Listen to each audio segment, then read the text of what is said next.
Before emperors ruled with iron fists, there was a boy named Gaius Octavius.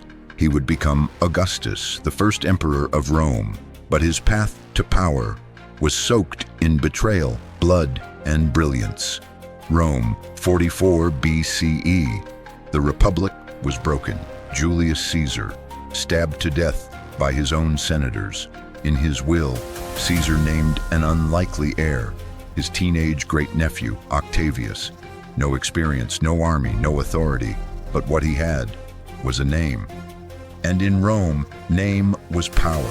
Octavian returned to Rome and demanded his inheritance. The Senate laughed. Mark Antony, Caesar's right-hand man, mocked him. But Octavian wasn't here to beg. He was here to rule.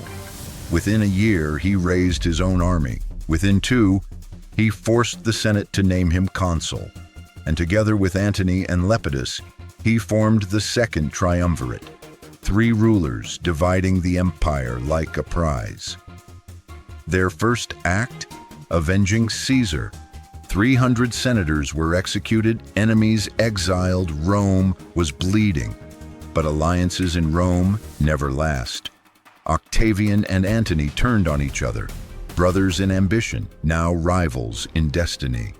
Antony allied with Cleopatra of Egypt. Together they declared war, not just on Octavian, but on Rome itself.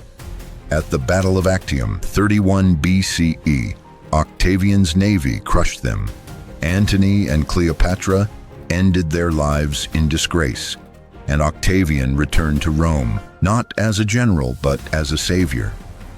In 27 BCE, the Senate gave him a new name, Augustus, the revered one. He refused the crown, claimed to restore the Republic, but in truth, Augustus held absolute power. He controlled the army, the treasury, the people, and even the gods. The age of emperors had begun. Augustus brought peace to a broken world. Pax Romana, the Roman peace.